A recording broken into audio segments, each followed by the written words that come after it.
네, 안녕하십니까. 강재훈입니다. 자, 오늘 승치를 보게 되면 사실 어떻게 보면 이제 전일 미증시가 급등을 했기 때문에 여기에 따른 기대치가 상당히 높다가 될 수 있었는데 실제로 아침 출발 자체는 상당히 강하게 출발했다 됩니다.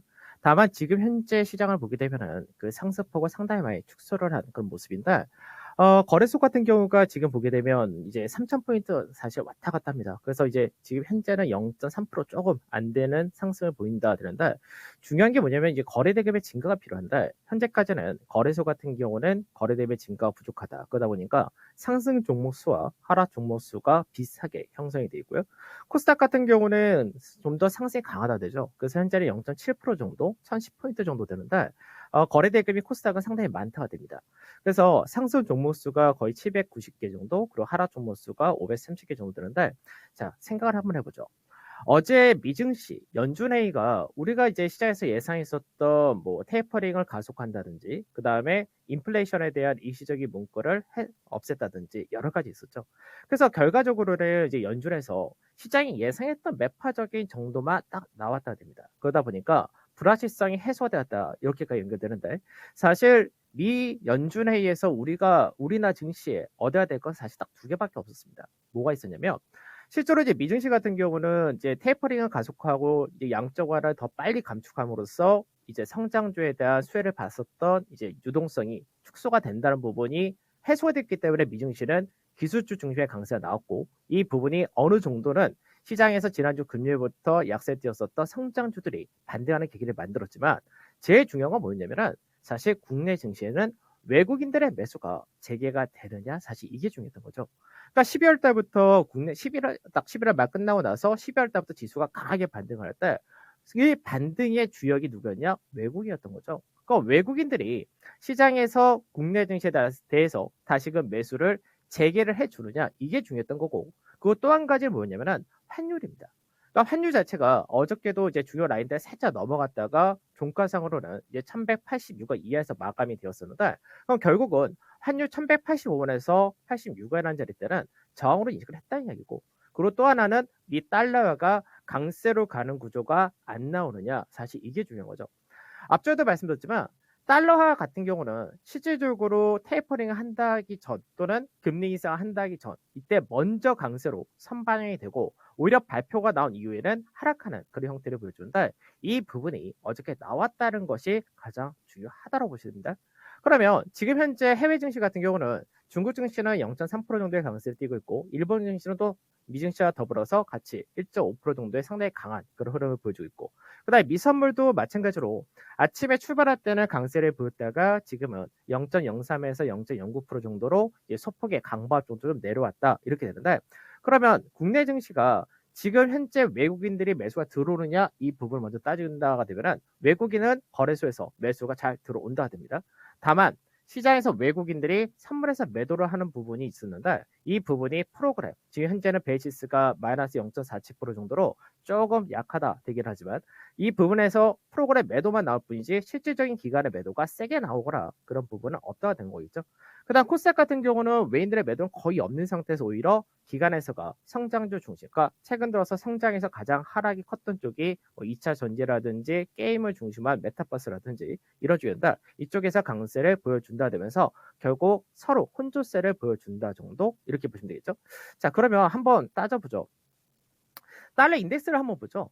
달러 인덱스를 보게 되면 사실 어제 연준회의가 발표될 때 저도 이제 새벽에 계속 이 부분을 체크했었지만 실제로 연준회의에서 이제 테이퍼링이라든지 여러 가지 내용이 나왔을 때 제일 중요하게 봤던 거는 달러화가 강세가 꺾이느냐 사실 이 부분을 봤었는데 달러화가 6월 달부터 실질적으로 계속해서 강세 구조가 나오는 이 구간에서 국내 증시 같은 경우는 오히려 안 좋은 케이스로 연결됐었죠.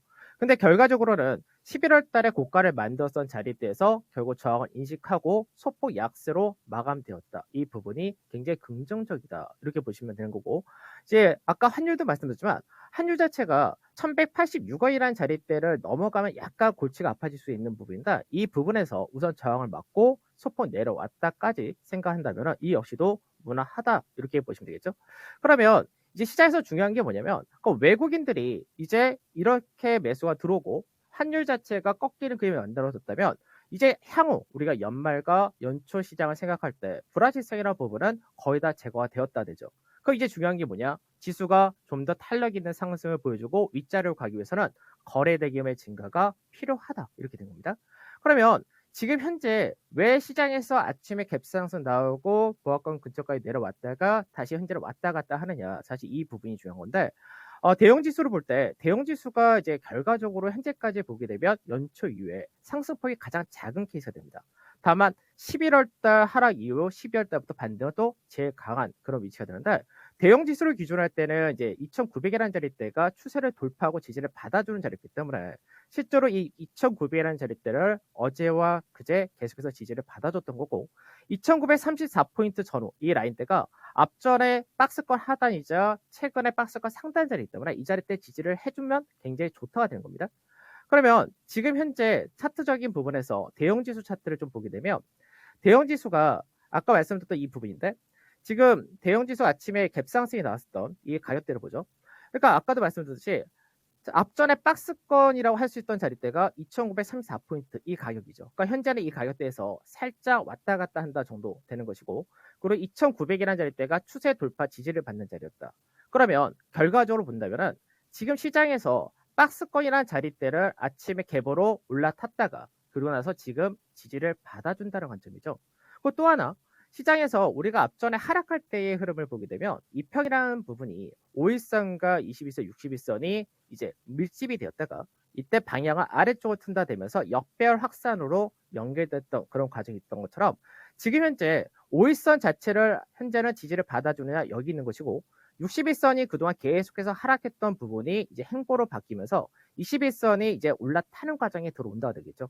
즉 21선과 주가 단기 상승에 따라서 21선과 이격이 있던 부분을 좁혀가면서 이제 21선, 61선을 정배열 돌파하는 과정에 들어온다고 됩니다.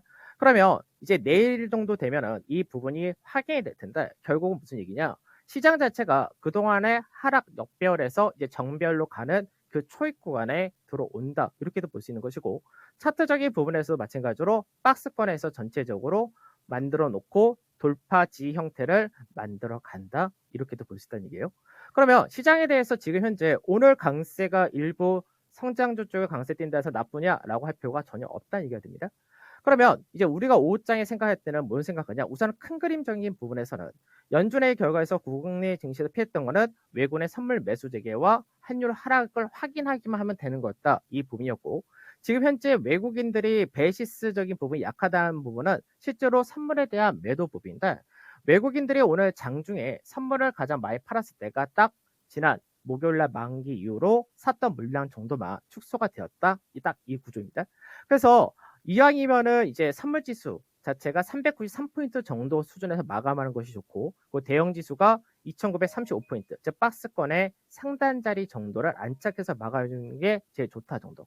그리고 이왕이면 거래 대금의 증가가 오늘 최소 9조 이상이 나와주면 좋은데 사실 이 부분이 나오려면은 외국인들의 선물 쪽에서 매도가 먼저 축소되고 그리고 현물에서의 프로그램 매도 축소되고 이런 과정까지 나타나준다가 되면 제일 좋겠다 정도 이렇게 보시면 되죠. 그래서 전체적인 그림에서 이제 불확실성 끝났습니다. 그럼 불확실성 끝난 상태에서 전체적인 큰 그림을 그려도 좋은 구간이다라는 것과 현재는 기술적인 의미에서는 박스권 상단 돌파 지지 확인을 받는 거고 20일 이평 축소를 하는 과정이다 생각하신다면 지금 현재 구간에서 크게 어렵게 생각하실 필요 없고 지수에서 이제 종목별로 이제 어떤 쪽이 좀 더 강세를 띠느냐 추세를 잡고 가느냐 그 정도의 차이만 있다. 이렇게 보시고 가시면 될 것 같습니다. 오늘 여기까지 하도록 하겠습니다. 감사합니다. 네, 시장 앞으로 점차 좋아질 수 있겠다는 판단을 해주고 계시네요. 간밤에 FOMC 회의 결과 매파적이었지만 달러화가 추가적인 강세를 보이지 않았다는 점을 긍정적으로 판단하고 있습니다. 달러화 소폭의 약세를 보였는데요. 앞으로 이제 이러한 재료가 노출되고 나서 미국의 긴축을 반영한 달러화의 움직임이 나오면서 달러화가 안정화됐을 때 연말 장세, 연초 장세에 대해서 기대감을 높일 수 있는 요인이 발생했다라는 점을 주목을 하고 있습니다. 앞으로 중요하게 보시는 환율이라든지 코스피 지수대 이러한 조건들이 계속해서 부합하게 된다면 그 방향으로 더 강하게 나아가게 되는 거겠죠. 시장 주도 나올 것으로 예상을 해주셨는데요. 지금부터 시장 움직임 잘 지켜보셔야 되겠습니다. 일단 뭐 오늘 장은 워낙 코스닥 쪽이 좀 더 힘이 실리다 보니까 테마 쪽이 강하고요. 로봇 테마가 전체적으로 상승을 합니다. 휴림 로봇 뭐 등등까지 상승을 하고 있고 또 이제 전면 등교 중지 조치가 나오게 됐죠. 따라서 교육주가 또 힘을 받으면서 YB 엠넷이 21%까지 강세를 띠고 있습니다. 테마의 강한 모습들 그리고 대형주가 어느 쪽이 좀 더 시장 대비해서 더 강하게 움직일지 주도주 찾아보도록 하겠습니다. 지금까지 투자 판단에 도움드릴 수 있는 내용들 전해드렸고요. 다만 주가의 상승과 하락을 보장하진 않습니다. 오전장 여기까지입니다. 고맙습니다.